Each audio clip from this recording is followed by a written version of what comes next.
The Seattle Kraken just did something for the third time already this season that they not only didn't do a single time all of last season, but they were the only team in the entire NHL to not do it once last year.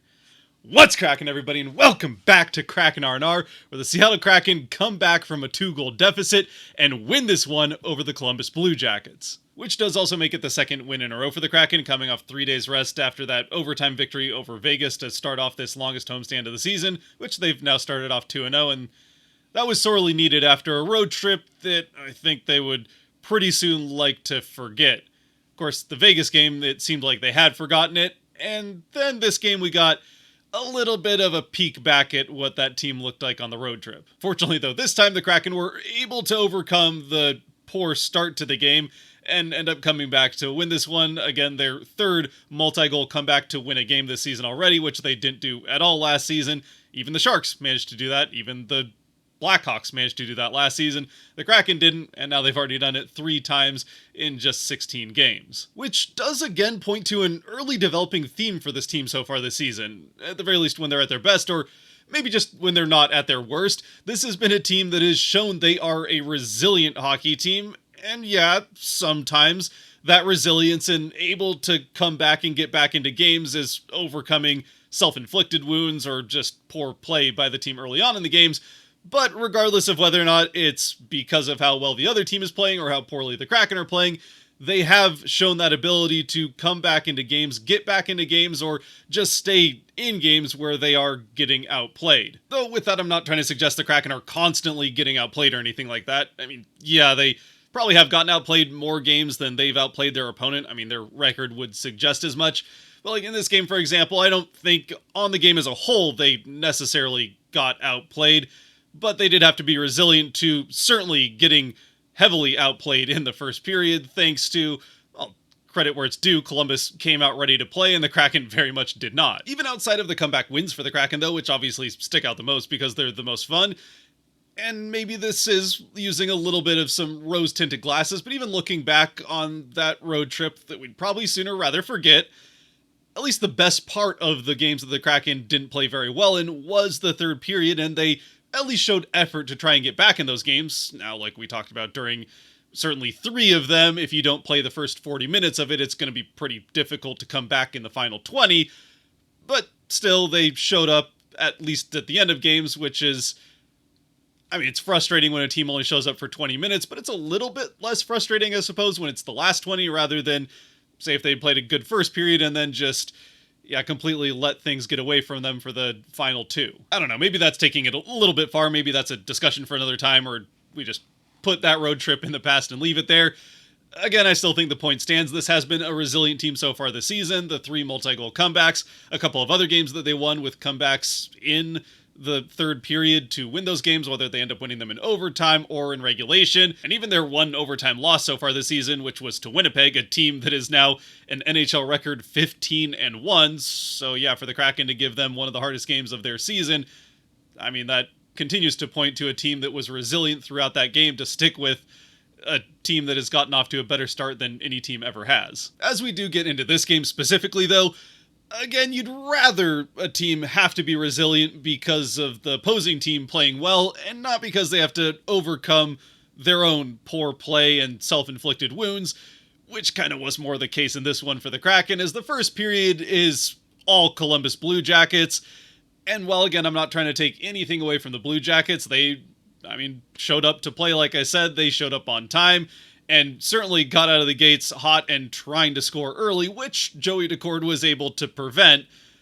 But the Kraken were just bend, and bend some more until eventually Daccord would break, or I guess actually more just luck broke Columbus's way, and they get 2 quick goals towards the middle part of the period. Which honestly, even though the first one did come off a pretty lucky bounce, you could have seen this Columbus lead coming from a mile away. Not only did they almost score in the first couple minutes of a game, putting it off the crossbar while Joey was down and out, it was a matter of time. By 8 minutes into the game, Columbus was outshooting the Kraken 8-0 when the Kraken did eventually get their first shot on net. I mean, shoot, it's not like things got much better for the Kraken over the next few minutes, as by the time Columbus scores these 2 goals in less than 20 seconds, or right around 20 seconds at the 14-minute mark, Columbus is out shooting the Kraken 15-2 or 3, so Yeah, to say it was reminiscent of the first periods from, well, especially the end of the road trip would be a bit of an understatement. And so again, sure, the first one was a bit of a lucky bounce for Columbus. It's a Zach Aston shot from above the faceoff circle, I think. Either way, just not a very dangerous location, and Decord can see the shot coming all the way. And it goes off of, it might even have hit Borgen a little bit in the leg on its way to the net, but it certainly gets a good chunk of Corrali right behind Borgen in front of Decord, and then just trickles into the far side of the net. Not really anything Decord can do about it. He had the angle cut off, but it goes off Corrali, and then I don't know, maybe Corrali got to it right before it crosses the line to finish it in, but it wouldn't have really mattered. Goes off of his leg and into the net to give Columbus the 1-0 lead. Fine, it's a lucky bounce. It was probably destined to happen the way this game had gone so far. Honestly, you're lucky at this point that you're not already down by multiple goals with the way things had gone in the defensive end. Never mind the fact that you're not getting anything going in the offensive end. But then you make matters worse when right off the face-off, right around 20 seconds later, the Blue Jackets are in on the forecheck, and I don't know how intentional of a pass it was. I mean, in the end, it's just one of those plays, and we've seen the Kraken, especially Shane Wright, likes to do this, of when in doubt, if you get to the puck along the boards, just fling it towards the net and hope somebody's there to get to it. And sure enough, that's what happens. This time it's Corrali who gets to the puck first in the offensive end. And while he's falling to the ice, he just flings the puck towards the net. And Zach Aston Reese is this time on the other end of it with his stick on the ice. And before Borgen can get there to lift Aston Reese's stick, it's off his blade and into the near side top corner over Joey's shoulder to make it 2-0 Blue Jackets, which, again, at this point, it really felt like it should have already been 2-0. And I guess just because I found it interesting, or maybe for any Blue Jackets fans that might be watching to at least this point anyway, Kevin Labanc gets the secondary assist on both of these goals, so 3 players for the Blue Jackets all combined to get 2 points in the game and get the Blue Jackets their 2 points in the game. This is the point where the Kraken promptly called timeout, and I don't know what they talked about on the bench during that timeout, but it didn't necessarily make a huge difference throughout the final 6 or so minutes of the period. I mean, maybe Columbus didn't really get any terribly dangerous chances throughout the last few minutes of the first, but it's not like the Kraken really did that much better coming out of the timeout. So while the point of that timeout happening and the rest of the game is 4-0 Kraken, I think it had a lot more to do with whatever happened in the locker room at that first intermission, because the Kraken came out in the second period looking like a completely different team. I mean, it was honestly like we saw the team from the road trip go into the locker room and the team from the game against Vegas come out, which, well, was a welcome sight for all of the fans in the arena, or the vast majority of the fans in the arena, the ones that weren't wearing Blue Jackets jerseys. And thankfully, as an even more welcome sight to the home fans, it does not take the Kraken long at all to turn that turnaround into the second period into some actual points on the board and cutting that Columbus lead in half.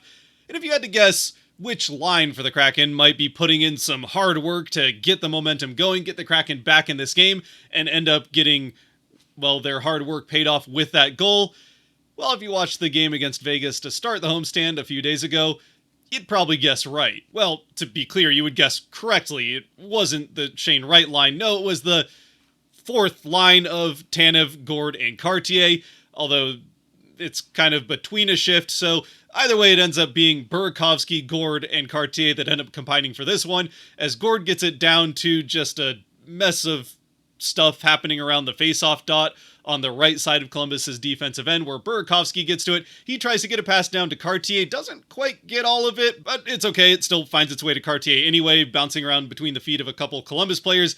Cartier, alone in front of the net, grabs the puck and then just whips it around 180, spinning it backhand through the 5-hole and into the net to give the Kraken a much-needed sense of, I guess, relief from whatever that first period was. So for Ty, it's his second of the season, with Burakovsky and Gord picking up the assist. Gord just his fourth, not a great scoring start to his season, but, I mean, he's still doing all the other Yanni Gord things that do contribute to the game, and for Burakovsky, his 7th assist. So while he certainly has not been contributing much in goals, and honestly I think has had a pretty tough start to the season, he at least manages to get the primary on this one. And from there, well, if it wasn't whatever the conversation was that happened in the locker room during the first intermission that turned things around for the Kraken coming into the second, it was certainly this Cartier goal that turns things around, as over the next 6-7 minutes, it is all Kraken, spending almost the entirety of it in Columbus's end, or at least in transition to get into Columbus's end, as they are getting chance after chance, transitioning well when the puck does get cleared back into the offensive end, keeping the pressure on. Had a couple of shifts at least where they get almost, if not full changes, while Columbus is stuck in their end, so tired legs for the Blue Jackets. Eventually, though, to make a comeback happen, you do actually have to score the second goal to tie the game up. And eventually, about 5.5 minutes after Cartier makes it 2-1, it's guess who? Brandon Tanev and that fourth line out there once again. Tanev with the puck on the rush through the neutral zone. He's got Gord on the other side, and it's a kind of a 2-on-1, a bit more of a broken 2-on-2, with Gord eventually taking both of those two defenders with him. Not a particularly well-defended rush by the Blue Jackets, but regardless, with Gord hooking in front of Tanev and taking both of the defensemen with him to one side of the net, that opens up the middle of the ice for Tanev to curl into, and then fire the shot back the other way into the top corner and into the back of the net to give the Kraken the second goal of the game, completing the comeback. Tanev, his third goal in just 2 games and fourth of the season. And while it is an unassisted goal, his second unassisted goal in as many games, Gord taking the defense with him is kind of an honorary assist. Another just great play by this, again, fourth line. Of course, though, while that is very exciting, if you thought Columbus didn't leave much time to breathe between their 2 goals in the first period, the Kraken certainly don't give you much time to breathe between goals 2 and 3 here. Well, a TV timeout helps as far as real life time is concerned, but as far as hockey time is concerned, just 10 seconds later, well, 4 seconds off the ensuing faceoff, there's a penalty for roughing on McCann. It's LeBanc, I think, that ends up going to the box for that call. So the Kraken to the power play, right off the faceoff, the Kraken win it. It gets to McCann on the far side. McCann looking at the net, which every team knows that McCann is the Kraken option on the power play. Instead of firing off a shot, he fires a pass down to Eberle on one side. Eberle quickly one-touches it to the far side, where Tolvanen has found himself standing in the blue paint on the far side of the net with both his skates and his stick pointed towards it. Eberle doesn't miss, puts it right off Tolvanen's stick, and it's into the net to give the Kraken the power play goal. Just 10 seconds after they tied the game, they take the 3-2 lead for Tolvanen, his 5th already of the season. So power play Tolvanen strikes, and just like that, the Kraken have the lead after that horrendous first period, and we're not even halfway through the second. And with that flurry of events, 2 goals for the Kraken in less than 10 seconds, or actually 10 seconds exactly of game time, the fans were ready then for that to continue, as right off the ensuing faceoff, it's Jaden Schwartz who gets on a breakaway towards the net. He fires off the shot. This time the save is made, but there's a follow-up chance for Bjorkstrand, which again is saved by Merzlikins, who wasn't about to have a third one get past him in what would have been maybe franchise record-breaking time for the Kraken. Eventually, though, the momentum for the Kraken does slow down in the middle of the period, and it gets to be a little bit more back and forth, not just constant Kraken pressure. I still do think the Kraken were getting the better chances, though Columbus's chances were outnumbering the Kraken, at least shots on goal-wise, outnumbering the Kraken in the back half of the second. But even if the momentum was slowing for the Kraken, the scoring wasn't over yet, as 6 minutes later, after they take the lead and with about 6 minutes left in the period, it's another rush chance. This time it's Oliver Bjorkstrand and Will Borgen. Yes, Will Borgen on a rush, a 2-on-1 rush for the Kraken, or again, kind of a bit of a broken 2-on-1 as both defenders this time shade towards more Bjorkstrand side of things. Bjorkstrand gets a pass across to Borgen as they enter the offensive end. Borgen skates up with it, with again all the time and space he could want to take the shot, with the defenseman both more towards Bjorkstrand. He fires off that shot and just beats Merzlikins clean to the far side. It might be one that Merzlikins would like to have back. Either way, it's not coming back. It's 4-2 Kraken. That is where the scoring would end for the second period. For Borgen, it's his first of the season. Bjorkstrand picking up the assist. And although there was 2 more power plays in the second, 1 for each team, neither one really goes much of anywhere. The Kraken actually have a pretty good shorthanded chance on the power play here at the end of the period for the Blue Jackets between Gord and McCann. They both end up kind of getting chances on that rush, but McCann isn't quite able to get the last one to go. So eventually we get to the second intermission, with the Kraken now having the 2-goal lead that the Blue Jackets had going into the first. So we go to a third period where for the Kraken, their biggest concern, I mean, not actually, but it does turn out that all 6 goals so far have gone into the same net, which is now the net that the Kraken are defending for the next 20 minutes with a 2-goal lead. But the third period just kind of happens. there's really not that much of interest. There's a couple of chances either way. Burakovsky has a bit of a partial break that's stopped pretty nicely by Merzlikins. I suppose the Kraken do have one more power play, but it really doesn't go much of anywhere, so eventually Columbus pulls the goaltender with a couple minutes left. Not long into the 6-on-5, it's Eberle to McCann with open ice. He hits the empty net from beyond center ice, and it's 5-2 Kraken. Our final score, so for the Kraken, although they caused some adversity themselves by just not really showing up for the first, they are able to show resilience and come back to win this game from being 2 down, something that they weren't able to do last season. So at the very least, it's a new skill that they have. Sure, it would be nice if they weren't going down 2 goals quite as frequently, but unlike last season, the game no longer feels over when they do. Beyond that, I don't really know what more there is to say about this game. It's just nice to see the Kraken winning again, getting a couple wins in a row, and beating a team in the Blue Jackets that realistically they should be able to beat. Now, sure, it would be nice if they could play a full 60 minutes against a team that they should beat and not give us the, stress of feeling like they have to come back from 2 goals down.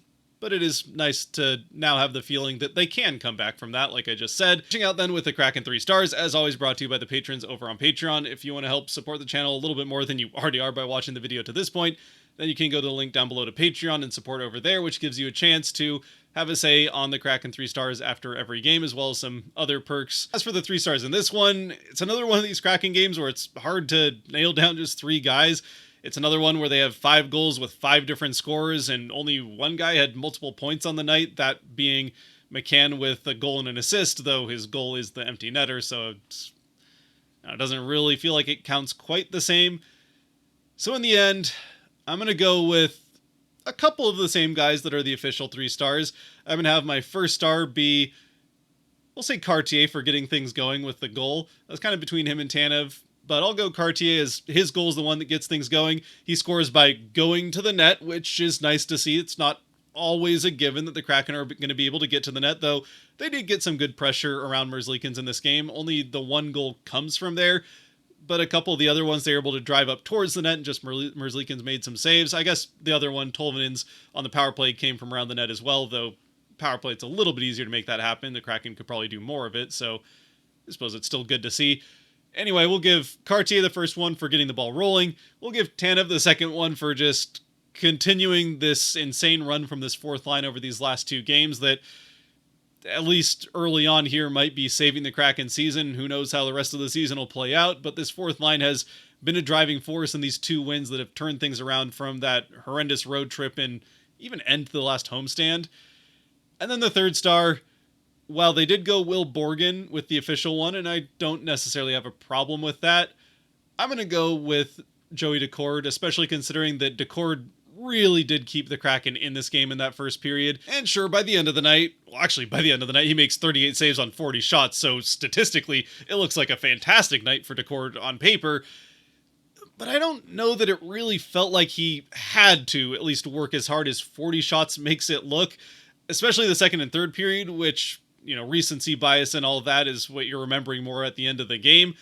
It didn't really feel like a lot of those chances, especially the 13 that Columbus got in the third period, were all that dangerous. After a pretty horrendous first period, Seattle was pretty good at locking things down in their end of the ice and keeping almost everything to the outside. The only, chances that you might see show up on a shot chart or stuff like that, if they're in tight, were always contested. There was always as many Kraken players at least around the net as Columbus players, and just made chaos. Didn't really give Columbus any good chances to score on Daccord. I mean, there's a couple moments where there was a puck bouncing around in the air, but it's going to take another lucky bounce for that to end up in the net, and Columbus already got their 1 bounce in the first, so that should be fine, right? But anyway, the point is, even though the second and third period, I don't really think Daccord necessarily had to work as hard as the stats might point to. The first period was kind of more the opposite. He had to work a lot harder than the stats might point to. He had a couple of huge saves early on in the first, and then ends up with the one that goes off the crossbar, so it gets a little bit help from the plumbing behind him. But he had an incredible first period, keeping the Kraken in the game, and then all the stats eventually caught up to the night that he had. And with that, I'd love to know your thoughts down in the comment section below. Obviously, things starting to look a little bit more positive. Some of the silver linings and positivity that we were trying to force onto the team to not feel overly depressed by how things were going on the road trip is now coming back to reality. So that's nice. We're starting to see the team that we saw at the start of the season a little bit more frequently. Saw them, I'd say, most of the time in that game against Vegas, and certainly at least in the second period of this one. Hopefully they can continue it against a couple more teams that I would say they should probably be able to beat. Against Chicago, which they should certainly be able to win that one, and then the Islanders before they end up getting the Rangers, which is definitely a bit of a tougher opponent, and then a Nashville team to round out the homestand that any given week you don't know what you're going to get. They started off the year as one of the worst teams in the NHL, then they had a run of wins, now they're back to losing, so we'll see what things look like for the Predators by the time they come in. They certainly have the talent to be a good team on the roster. We'll just have to see what happens. Hopefully that things are still going poorly for them so the Kraken can get that win. I mean, now, for the Predators, I don't have anything against them. It'd just be nice to see the Kraken continue to win games. Anyway, until then, or actually I guess until Thursday against Chicago, as always, if you haven't made it to this point, thank you very much for watching. If you liked or enjoyed, there are buttons for that kind of stuff down below that help support the channel. I appreciate you using them. As always, stay safe out there. Be good to each other. God bless, and go Kraken.